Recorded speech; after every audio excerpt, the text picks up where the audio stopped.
नमस्कार साथियों, स्वागत आपके अपने YouTube channel ocean coaching classes में। और आज फिर आपके सामने हाजिर हुआ एक नई वीडियो के साथ। आज इस वीडियो के माध्यम से आपके बताऊंगा जो प्रश्नमाला जो 3 है माध्यमिक शिक्षा बोर्ड की कक्षा 10 की, जो बहुपद बोला जाता है। ये 3 नंबर प्रश्नमाला बहुपद है। इस पे 3 नंबर का क्वेश्चन आता है। वो इस प्रश्नावली पर आज चर्चा करते हैं और साथ ही साथ आपको अंतर्राष्ट्रीय योग दिवस की हार्दिक शुभकामनाएं देना चाहूंगा और साथ ही साथ फादर्स डे पर भी आपको हार्दिक शुभकामनाएं देना चाहूंगा। चलिए आज की क्लास स्टार्ट करते हैं। और आज की क्लास में जो टॉपिक रहता है आपका बहुपद का रहता है। किसका रहता है? बहुपद का रहेगा, जो कि प्रश्नमाला आपकी 3 नंबर है और एक 3 अंकों की ही आती है। ये इसका जो प्रश्न आता है वो 3 अंक का आता है। आपको पिछली वीडियो में बता दिया था इसके बारे में कि किसी समीकरण को द्विघात समीकरण को हल कैसे किया जाता है, उसके मान कैसे निकाले जाते हैं। आपको 3 विधि बताई थी। एक गुणनखंड विधि बताई थी, एक सिद्धांतचारी सूत्र बताया था और तीसरा बताया था आपको पूर्ण वर्ग विधि से आपको इसके मान निकालने बताए थे। इसके बाद में आपको एक कंडीशन बताई जाती है कि समीकरण के मान होते हैं वो किस तरह से निकालते हैं। उसकी प्रकृति आपको नहीं बताई थी। वो प्रकृति के बारे में बताता हूँ कि समीकरण की जो प्रकृति होगी वो क्या क्या होगी। उसकी जो समीकरण जो प्रकृति यानी उसकी जो कंडीशन है हल करने की, वो 3 कंडीशन है। आपको बताता हूँ एक सामान्य समीकरण लेकर के। जिस तरह से आपके पास एक समीकरण है 2x² प्लस का 5x और माइनस का 3, ये आपके पास समीकरण है, ठीक है। और इक्वल टू में 0 रख दिया जाता है और आपको ये बता दिया जाता है या फिर ये पूछ लिया जाता है कि इसके समीकरण के यानी इसके द्विघात समीकरण का निम्नलिखित द्विघात समीकरण की प्रकृति बताइए। और प्रकृति को बताने के बाद में आपको ये बताना है कि समीकरण को हल कीजिए, यानी निम्नलिखित द्विघात समीकरण की प्रकृति बताइए। प्रकृति 3 प्रकार की है, आपको बता देता हूँ। सिद्धांतचारी सूत्र में जो सूत्र था वो ये था -b plus b² minus 4ac और बटा में क्या था 2। इसके जो रूट के अंदर जो संख्या है या रूट के अंदर जो आपको पद दिखाई दे रहा है वो पद आपके पास b² माइनस का 4ac है। कितना है? b² minus 4ac। इसी पर 3 कंडीशन बनती है। इस पर कितनी कंडीशन बनती है यानी उसकी प्रकृति बनती है 3 प्रकार की। आपको ये देखना है पहली प्रकृति आती है वो देखिए आती है b² माइनस का 4ac।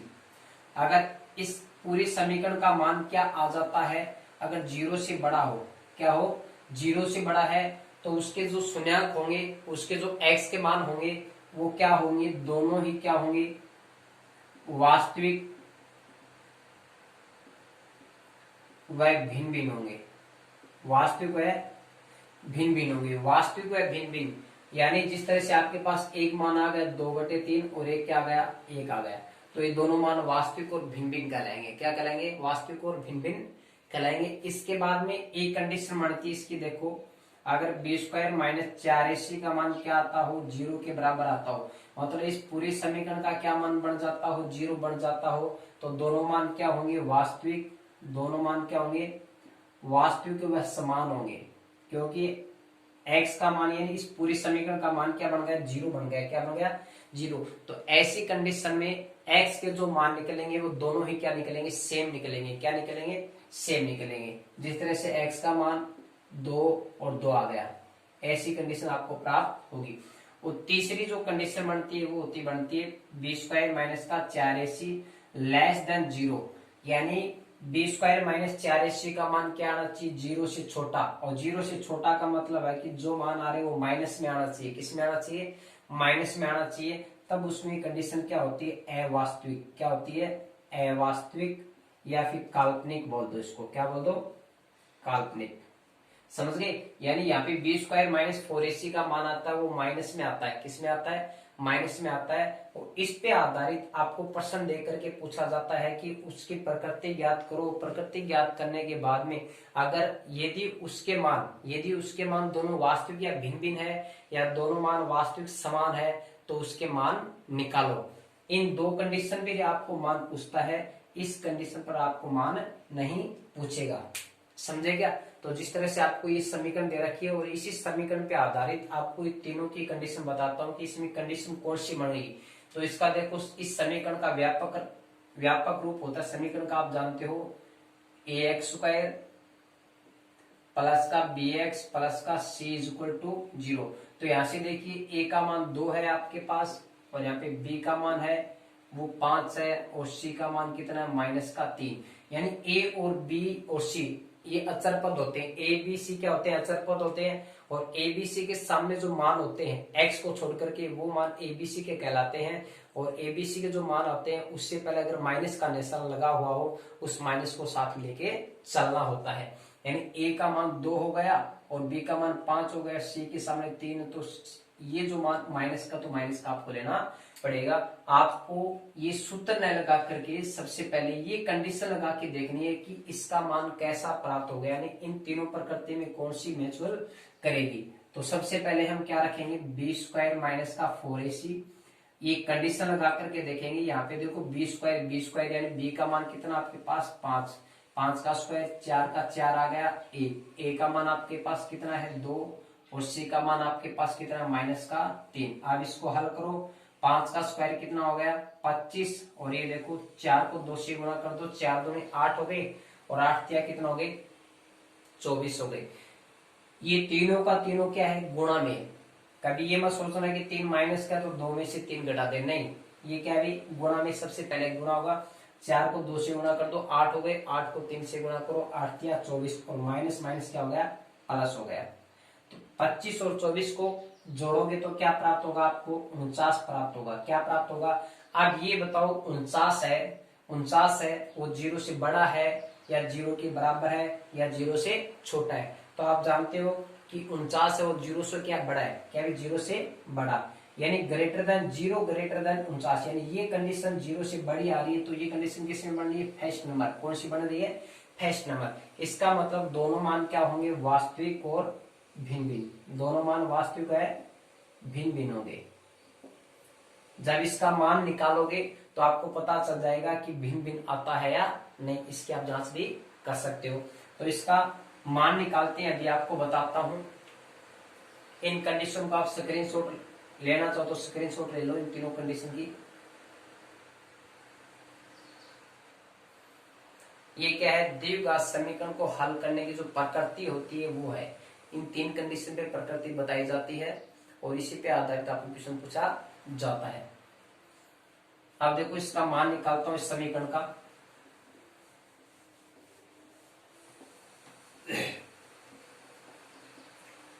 यानी b² माइनस 4ac का मान आप पहले से निकाल चुके हो, इसको निकालने की आवश्यकता नहीं है। आपको डायरेक्टली सूत्र लगाना है, x बराबर -b plus minus b² minus 4ac बटा में 2a।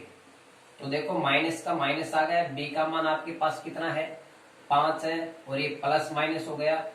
b² माइनस 4ac का मान आप निकाल चुके हो, कितना आया 49 है। कितना भी 49 को किसके अंदर रख दो, रूट के अंदर, और बटा में 2 गुणा a का मान आपके पास कितना है 2।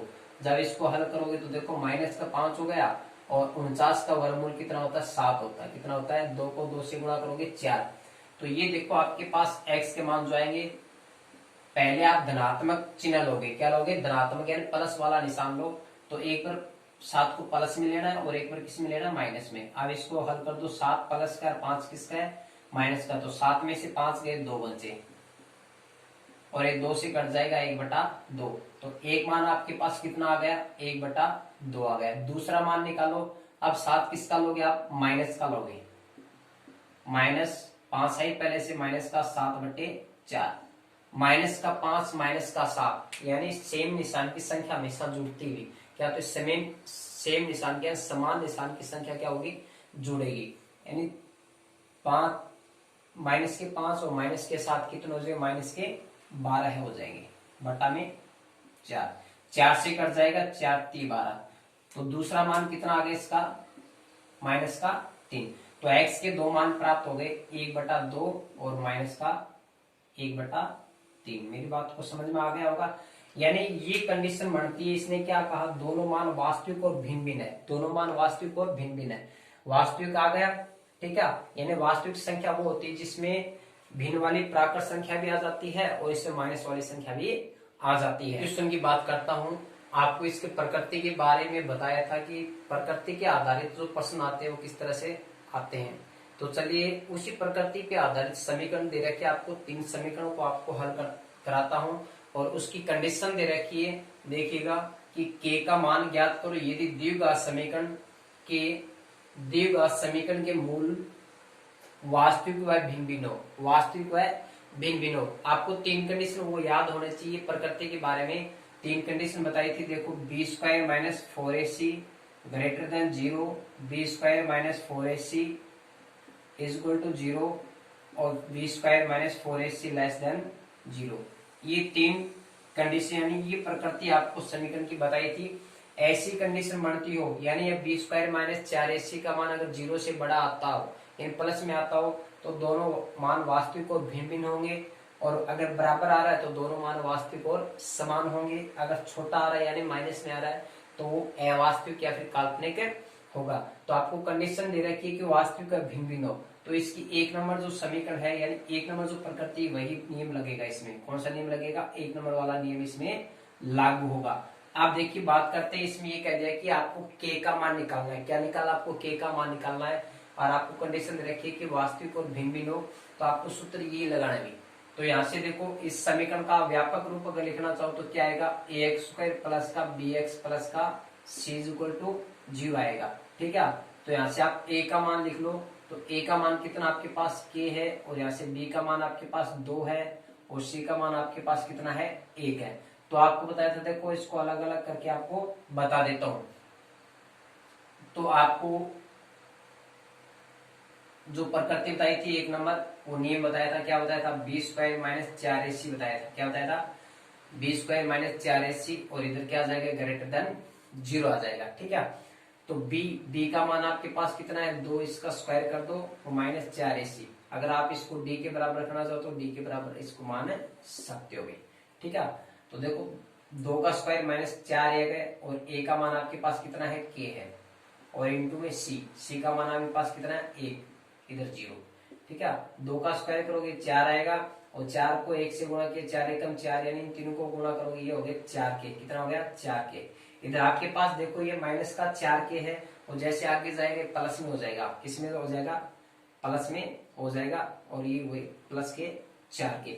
अब देखो 4 ये के गुणा में ये इस तरह भाग में जाएगा, या फिर डायरेक्ट आप 4 से 4 कैंसिल कर सकते हो और यहाँ से 1 मान आ जाएगा। यानी ये चीज आपको क्या दर्शाता? देखो k का मान यानी k की तरफ क्या है? छोटे यानी लेस देन का निशान क्या है? ये निशान क्या बताता है कि k का मान 1 से छोटा आएगा, या फिर आप ये भी लिख सकते हो इसका, अगर k इस तरफ आएगा तो आप इस निशान को आप इस तरह से लिख सकते हो। तो ये निशान आपको क्या बताना चाहता है कि k का मान आएगा वो 1 से छोटा होगा। क्या होगा? 1 से छोटा होगा। समझे मेरी बात को? तो देखो k का मान 1 से कम होगा। क्या होगा? 1 से कम होगा। तो 1 से कम होगा तो वो 0 भी आ सकता है और माइनस में भी आ सकता है। अगर k का मान 1 से छोटा तो 1 से छोटा है तो 0 होगा, या फिर क्या आएगा? वो माइनस में आएगा। चलिए अगले क्वेश्चन की बात करता हूं। अगले क्वेश्चन में आपको समीकरण दे रखे हैं कि x स्क्वायर प्लस का 6x प्लस का 1 बराबर में 0। इसका सबसे पहले आप व्यापक रूप लिख लो, ax स्क्वायर प्लस का bx प्लस में c is equal to 0।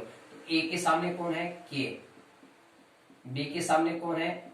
6, c के सामने कौन है? 1। तो आपको समीकरण बताया b स्क्वायर माइनस 4ac, यानी ये कंडीशन है इसकी। समझे मेरी बात को? यानी वास्तविक और भिन्न भिन्न के लिए किसी भी समीकरण की प्रकृति में वास्तविक और भिन्न भिन्न के लिए इसकी कंडीशन ये है B square minus 4ac greater than 0। तो देखो बी स्क्वायर बोले तो b का मान कितना आपके पास? 6 का स्क्वायर कर दो और 4, और ये 4ac यानी 4ac का मतलब तीनों गुणा में a का मान आपके पास k है और c का मान आपके पास 1 है।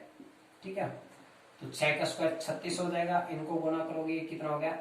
4k हो गया, और ये इधर 0 हो गया। मेरी बात को समझ गए? आप देखो माइनस का 4k इधर किस में जाएगा बताओ? ये प्लस में 4 चला जाएगा, और 4 ये गुणा में किस में आ जाएगा? भाग में आ जाएगा। और जैसे इसके भाग में आएगा तो 36 को 4 से काट दो, 4 नहीं 36। तो ये निशान आपको क्या दर्शा रहा है? कि ये छोटा और ये बड़ा, इसका मतलब आपको के का मान जो प्राप्त होगा वो 9 से छोटा प्राप्त होगा। ये क्या प्राप्त होगा, 9 से छोटा। या फिर आप ये लिख सकते हो, ये के इस तरफ आएगा तो ये निशान इस तरफ है पलट जाएगा, तो यानी के का मान होगा वो 9 से छोटा प्राप्त होगा। ठीक है, अर्थात के का मान 9 से छोटा प्राप्त होगा। तो 9 से छोटा कुछ भी प्राप्त हो सकता है, 0 से लेकर के 8 तक भी आ सकता है और ऋणात्मक भी आ सकता है। समझ गए। अब देखिए तीसरे समीकरण की बात करता हूं। तीसरा समीकरण इसी प्रकार से, ये आपको इसका व्यापक रूप लिखना है, ए एक्स स्क्वायर प्लस का बी एक्स प्लस में सी इज इक्वल टू 0। तो देखो एक्स स्क्वायर के सामने एक्स स्क्वायर है तो ए के सामने कुछ नहीं, तो उसको क्या माना जाता है, एक माना जाता है। कोई भी संख्या होती है उसकी गुणा में हमेशा एक जरूर रहता है। आप 5 को 1 से गुणा करो, क्या आएगा, 5 ही तो आया, यानी गुणा में हमेशा 1 रहता है और भाग में भी 1 रहता है, इसका कोई भी फर्क पड़ने वाला नहीं। लेकिन इसका मान निकल जाएगा यहाँ से, वास्तविक मान क्या हो जाएगा, ए का मान क्या हो जाएगा, 1 हो जाएगा। क्या हो जाएगा, ए का मान 1। एक्स के सामने एक्स है तो बी के सामने कौन है, के, और के किसका है, माइनस का, तो बी का मान क्या रखोगे आप, माइनस का के, और सी का मान तो आप इस समीकरण रख दो। कंडीशन जो दे रखी है आपको, बी का स्क्वायर कितना है, माइनस के, इसको क्या कर दो, होल स्क्वायर, यानी इसको होल के अंदर स्क्वायर करना जरूरी है, क्योंकि साथ में किसका निशान है, माइनस का माना जाएगा भाई। ठीक है, तो आपको क्या करना है, माइनस के, इसको ब्रैकेट में बंद करके फिर आपको स्क्वायर करना है, माइनस का 4ac, ए का मान कितना है 1 और सी का मान आपके पास कितना 9।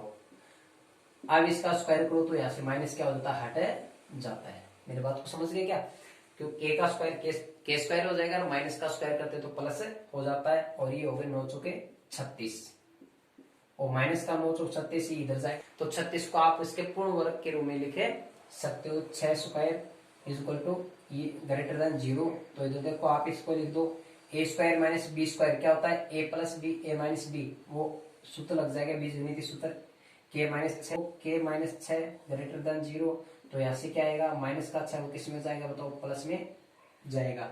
ठीक है, तो एक मान तो यह आ गया इसका। इसका मतलब आप जानते हो कि देखो मध्य में क्या होता है, शून्य होता है, इधर प्लस होता है, इधर क्या होता है, माइनस होता है। तो -6 तो किधर आएगा, इधर आएगा, प्लस का 6 किधर आएगा, इधर। तो बीच में कौन है, के का ही तो मान पूछ रहा है, के का क्या पूछ रहा है, मान पूछ रहा है कि किन किन दोनों मानों के मध्य आएगा। तो देखो के का मान 6 से, तो यानी प्लस वाले 6 से क्या है, बड़ा है, प्लस वाले 6 से बड़ा है, और के का मान -6 से भी बड़ा है, यानी के की तरफ क्या होना चाहिए, ऐसा निशान होना चाहिए। मेरी बात को समझ गए क्या, तो इसका जो मान प्राप्त होगा -6 से बड़ा और 6 से बड़ा। मेरी बात को समझ गए क्या, -6 से भी बड़ा प्राप्त होगा और 6 से, यानी इन दोनों के मध्य मान प्राप्त होना चाहिए। यानी के का जो मान प्राप्त होगा, इसका जो परिसर है, प्रास है, -6 और 6 के मध्य प्राप्त होगा। के का मान किन दोनों मानों के मध्य प्राप्त होगा, -6 और +6 के मध्य प्राप्त होगा। समझ गए क्या, तो इस तरह से इस समीकरण को जो कंडीशन आपको दे रखी है उस पे के का मान पूछा जा सकता है। कंडीशन आपको वास्तविक और भिन्न भिन्न वाली दे सकता है और वास्तविक और समान वाली भी दे सकता है। तो वास्तविक और समान वाले में क्या होता है, वहां पे बराबर में 0 रख दिया जाता है, यानी यहाँ पे क्या रख दिया जाता है, 0 बराबर रखे दिया जाता है। समझ गए क्या, तो समान वाले में तो आपको बराबर करना है और वास्तविक और भिन्न भिन्न वाले में क्या करना है, ग्रेटर देन वाले। ये कंडीशन लगाकर आपको इस समीकरण को हल करना है। ठीक है, चलिए अगले क्वेश्चन की बात करता हूं। अगला जो बताता हूं, आपको बता दिया जाए कि बहुपद 3x³ plus x square plus का 2x प्लस 5 में बहुपद एक्स स्क्वायर प्लस का 2x माइनस 1 को से विभाजित करके आपको क्या ज्ञात करना है, भागफल व शेषफल ज्ञात करना है। यानी ये बहुपद है और इस बहुपद में किसका भागफल आपको x square plus 2x minus 1 का भाग करना है और आपको भागफल और शेषफल ज्ञात करना है। तो सबसे पहले देखो, जिस संख्या में भाग लगाया जाता है उसको भाज्य बोला जाता है। क्या बोला जाता है, भाज्य बोला जाता है। अगर किसी भाग की अगर जांच करना चाहते हो कि अगर वो सही है या फिर गलत, तो जिस संख्या में अगर भाग लगाना चाहते हो लगाते हो वो संख्या तो होती है भाज्य, और जिस संख्या का भाग लगाते हो वो संख्या कहलाती है भाजक। क्या कहलाती है, भाजक। और गुणा में क्या होता है, भागफल। क्या होता है, भागफल होता है। और प्लस में क्या कर दिया जाता है, शेषफल जोड़ दिया जाता है। एक सामान्यतः आपको सामान्यतः एक प्रश्न बताता हूँ। जिस तरह से 16 में आपने 3 का भाग लगाया, 3 5 15 हो गए और शेष पर कितना बचा 1। अगर इस बात की अगर आप जांच करना चाहते हो कि सही है या फिर गलत, तो क्या किया जाता है कि जिस संख्या का आपने भाग लगाया और जो भागफल है उसको क्या कर दिया जाता है, गुणा कर दिया जाता है। भाग वाली संख्या को क्या कर दिया जाता है, गुणा कर दिया जाता है और उसमें शेष फल को ऐड कर दिया जाता है और उसका मान क्या आना चाहिए, अंदर वाली संख्या यानी जिस संख्या में आपने भाग लगाया है उस संख्या के बराबर आना चाहिए इन तीनों का मान। तो 5 3 15 हो गए, प्लस में कितना हो गया 16, यानी इसका मान 16 आ गया, यानी दोनों का मान कितना आ गया 16। इसका मतलब आपका भाग सही है, यानी आपने जो भाग किया वो क्या भी सही है। तो जिस संख्या में भाग लगाया जाता है उसको भाज्य बोला जाता है और जिस संख्या भाग लगाते हैं उसको भाजक बोलते हैं। और राइट साइड में जो आपको प्राप्त होता है भागफल और क्या प्राप्त होगा, शेषफल प्राप्त होगा। ठीक है, तो ये देखो ये है आपका भाज्य, क्या भी ये आपका भाज्य है। ठीक है, इस भाज्य को यहाँ पे रख दिया जाता है 3x³ प्लस का x² प्लस का 2x प्लस का 5 और इसे भाग आपको किसका लगाना है, x² प्लस का 2x माइनस 1 का। सबसे सिंपल सा आसान सा तरीका है, आपको कुछ भी नहीं करना, थोड़ा सा रफ कार्य करना है। आपको क्या करना है, इसकी पहली संख्या यहाँ पे उतार लेनी है और इसकी पहली संख्या का इसमें भाग आपको लगा देना है। अब यहाँ पे देखो बीजीय व्यंजक में आपको एक चर पद मिलेगा और एक क्या मिलेगा, अचर। एक गिनती का अक्षर यानी काउंटिंग नंबर मिलेंगे और क्या मिलेगा, एबीसीडी का यानी एक्स मिलेगा। क्या मिलेगा आपको, एक एक्स मिलेगा और एक आपको डिजिट मिलेगा। तो देखो डिजिट में आपके पास 3 है, नीचे कुछ कटने के लिए नहीं है, तो 3 को आप एक बार भूजो, एक्स वाला एक्स से काट दो, ऊपर एक्स 3 है, नीचे एक्स कितने 2 एक्स यहाँ से कट जाएगा, ऊपर एक तो एक्स बचेगा और एक क्या बचेगा 3, यानी 3x बच के, वो 3x कहाँ पे रख दो यहाँ पे, यानी 3x³ का मतलब क्या होता है बताओ, यानी 3x³ का मतलब हो गया आपके पास 3x हो गए और x² का मतलब हो गया 2x, 1x। तो आपके पास क्या बचा होता है, 3x ही तो बचा। ये 3x कहाँ पे रख दिया जाएगा, भागफल में रख दिए जाएगा। इसका मतलब ये हुआ कि इसका भागफल यानी इसका जो भाग है वो भागफल में कितना माना है 3x, यानी 3x बार भाग इसमें जा चुका है। समझ गए। तो आपको क्या करना है, इस पहली संख्या में पहली संख्या का आपको भाग लगाना है और भागफल जो माना है वो यहाँ पे रख देना है। फिर आपको क्या करना है, इस संख्या को यहाँ से एक एक करके गुणा करते हुए या इसके नीचे लिखना है। तो इस संख्या को इस संख्या से गुणा करोगे तो आप डायरेक्टली पहली संख्या तो यथावत वैसी की वैसी रख दो, यही आना है। यानी इस पहली संख्या को इस पहली संख्या गुणा करोगे ना तो यही संख्या आनी चाहिए। गुणा करके देख लो 3, यानी x और x² को गुणा करोगे x³ हो गया, आ गया 3। अब 3x को किससे गुणा करो, 2x से, 3 दूनी 6 और x का स्क्वायर, यानी x को जोड़ा जाता है तब तो 2x होते हैं और x को गुणा किया जाता है तो उसकी स्क्वायर होती है, यानी घात बढ़ती है। क्या होती है, घात, यानी 1x तब घात का जोड़ हो जाता है 1x यानी घात कितनी हो जाएगी, 2 हो जाएगी। जब x को जोड़ा जाता है तो उसमें 2x हो जाएगा। जैसे 2x से 1x कितना हो गए, 3x हो गए। ठीक है, अगर आप 2x को और x को गुणा करोगे तो 2 के 2 आ गए, यानी 2 के गुणा में तो एक ही तो इधर है और x को गुणा करोगे x²। ठीक है, आप देखो 3 दूनी 6 हो गए और x को गुणा किया x²। 3 को 1 से गुणा करो, 3 एकम 3 माइनस का 3 एकम 3 3x, यानी 1 को जिस संख्या से गुणा करते, जैसे 1 को 5 से गुणा करो 5 एकम 5, 1 को 7 से गुणा करो 7 एकम 7, तो 1 को 3x से गुणा करोगे तो 3x ही तो आएगा और 1 से पहले निशान किसका है, माइनस का, ये माइनस का 3x। अब इसके नीचे लाइन खींच दो, ये इसके निशान चेंज कर दो, सभी व्यंजकों के प्लस हो जाएगा माइनस हो जाएगा माइनस, ये पहली संख्या आपस में कट जाएगी। अब आपको क्या करना है, इसके बाद ये तो पढ़ चुका है, अब अगले स्टेप पे बढ़ते हैं। यहाँ पे x² है, यहाँ पे x², आपको ये कह दिया 1 आम 6 आम, क्या बोल दिया, 1 आम और 6 आम, कितने आम हो गए, 7 आम हो गए। मेरी बात को समझ रही हो क्या, मैं आम की जगह किसको दर्शा रहा हूँ, यानी x² को क्या मान रहा हूं मैं, आम मान रहा हूं। ठीक है, और ये x² है, x² कितने, यानी x² से पहले क्या है 6, यानी 6 क्या बता रहा है, x² की संख्या को दर्शा रहा है। तो x² से पहले कुछ नहीं तो वहां पे 1 माना जाता है, क्या माना जाता है, तो 1x² है। 1x² किसका है, प्लस का, और ये किसका है, माइनस का। अब ये प्लस का नहीं रहा, किसका हो गया, माइनस का हो गया। मेरी बात को समझ गए। तो यहाँ पे ये जो बीजीय व्यंजक में आपको जो चर मान दिख रहे हैं, चर आपको चर नहीं लेने, आपको अचर अचर रख के कर सकते हो। ठीक है, तो इसका 1 ले लो और इसका 6 ले लो। जब 1 में से 6 जाएगा तो आप जानते हो कितना बचता है, माइनस का 5 बचेगा। तो माइनस का 5 बच गया, और माइनस 5 किसका बच गया, हमने किसको हल किया, एक्स स्क्वायर को हल किया। किसको हल किया, एक्स स्क्वायर। यहाँ पे एक्स कितने हैं बताओ, 2। यहाँ पे एक्स कितने हैं, 2 3 सॉरी कितने, 3। यहाँ पे 2x है और यहाँ पे कितने हैं, यानी संख्या संख्या ले लो, 2 और 3। 3 से पहले निशान किसका है, प्लस का। 2 से पहले निशान किसका है, प्लस का। दोनों ही प्लस के तो जुड़ेंगे, क्या हो गए, जुड़ेंगे। तो कितने हो गए, 5x हो गए, और प्लस में क्या हो गया, 5। समझ में आ गया हो। इसी प्रकार अगले स्टेप में करनी है, इस पहली संख्या को यहाँ पे उतार लेना है, माइनस का 5x स्क्वायर, और इस पहली संख्या का इसमें भाग आपको लगाना है। तो एक्स स्क्वायर से एक्स स्क्वायर कट गया, तो आपके पास क्या बचा, माइनस का 5 बचा। क्या बचा, माइनस का। इस माइनस 5 को एक्स स्क्वायर से गुणा करोगे तो पहली संख्या तो सेम में आनी अभी, और माइनस 5 को 2 से गुणा करो, 5 दूनी 10, माइनस प्लस को गुणा किया, माइनस का 10x। माइनस 5 को 1 से गुणा करो तो 5 एकम 5, और माइनस माइनस क्या हो गया, प्लस। प्लस का 5। अब इन व्यंजकों के निशान चेंज कर दो, तो पहली संख्या आपस में कट जाएगी, ये माइनस का 5, ये प्लस का 5 आपस में कट गया। अब आपके पास देखो, ये 5x किसका है, प्लस का। ये 10x किसका है, तो 10x और 5x कितने x हो गए, 15x। ये 5 किसका, प्लस का। 5 किसका, माइनस का। 5 एक प्लस का और माइनस का, 5 में से 5 गए, 0 बचे। तो आपके पास शेष फल क्या बच गया बताओ, 15x हो गए। तो देखो भागफल तो आपके पास कितना हो गया, भागफल, ये भागफल है, भागफल तो हो गया आपके पास 3x माइनस का 5, और शेष फल क्या हो गया आपके पास, 15 हो गया। आशा करता हूं आपको भाग अच्छी तरह से समझ में आया होगा, और इसी पे आधारित 1-2 भाग अपनी तरफ से लिख करके आपको नोटबुक में